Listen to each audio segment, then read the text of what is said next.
हमारे हरियाणा प्रदेश में तो ऐसी सरकार है जिसने आज हरियाणा के नौजवान के भविष्य को चौपट करने का काम किया है।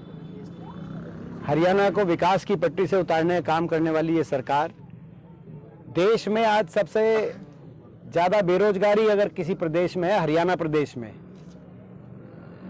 ये बड़े दुख की बात है, क्योंकि ना तो कोई सरकार में 9.5 साल में कोई विकास कार्य हो पाए, कोई प्रोजेक्ट हरियाणा में आ पाए, कोई औद्योगिक क्षेत्र लग पाए, और नई सरकारी क्षेत्र के अंदर रोजगार ये उस अनुपात में दिलवाने में सफल हो पाए। आज हर घर में एक पढ़ा लिखा नौजवान बेरोजगारों की फौज खड़ी हो गई हरियाणा में। कई नौजवान डिप्रेशन का शिकार, कई नशे की तरफ। आज पंजाब और हिमाचल से ज़्यादा नशे ओवरडोज से हरियाणा में डेथ हुई इस साल। कहीं घर बार बेचकर विदेश की तरफ, क्योंकि इतना निराश हो गया हरियाणा के अंदर अपने भविष्य को लेकर कि अपना घर बार बेचकर विदेशों की तरफ पलायन पे मजबूर हो गया हरियाणा का नौजवान। कहीं अपराध की तरफ, कहीं डिप्रेशन की तरफ ये स्थिति आ गई।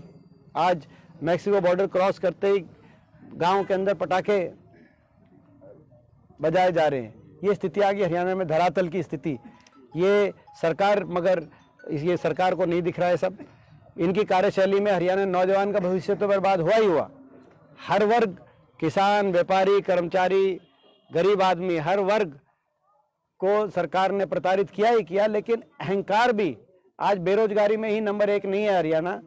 हरियाणा सत्तासीन लोगों के अहंकार में भी देश में नंबर 1 पहुंच चुका है। मुख्यमंत्री जी जहां भी जाते हैं जन संवाद में, वहीं जो है वहां अहंकारी जन संवाद दिखाई देता है, जन अपमान दिखाई देता है, लोगों का तिरस्कार दिखाई देता है। तो ये आज सरकार का अहंकार भी 7वें आसमान में पहुंच गया, ऐसी स्थिति बन गई हरियाणा। 2009 में दोबारा से फिर एक बार दंगे करवाने की, ये पिछली बार भी लोगों के सामने ये आ गया था।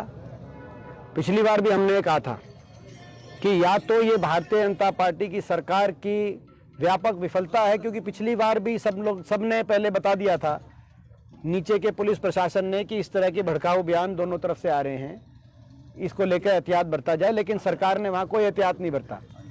तो हमने कह दिया था या तो सरकार की व्यापक विफलता है या कोई बड़ा भारी षड्यंत्र है, क्योंकि भारतीय जनता पार्टी की कार्यशैली में से एक ये भी कार्यशैली है कि भारत के एक भाई को दूसरे भाई से किस तरीके से आपस में लड़ाया जाए, आपस में सामाजिक तनाव बनाया जाए, कहीं धर्म के आधार पे, कहीं जाति पाति के आधार पे, कहीं भाषा के आधार पे, और उसका लाभ कैसे राजनीतिक उठाया जाए। ये नीति भारतवर्ष के मजबूती के लिए नीति नहीं है, ये बीजेपी के राजनीतिक हितों को ही मजबूत करने के लिए नीति है, और इसीलिए हमारी वैचारिक लड़ाई भाजपा से है। दीपेंद्र जी, अब चुनावी वर्ष है, ऐसी स्थिति में कांग्रेस के सामने जो सबसे बड़ी चुनौती है वो वापसी फूटनी है, तो इससे कैसे निपटा जाए? देखिए, आपकी बात का पहला मैंने नहीं सुना आपने क्या कहा, बाद में मेरे को आपकी बात में फूट सुनाई दी।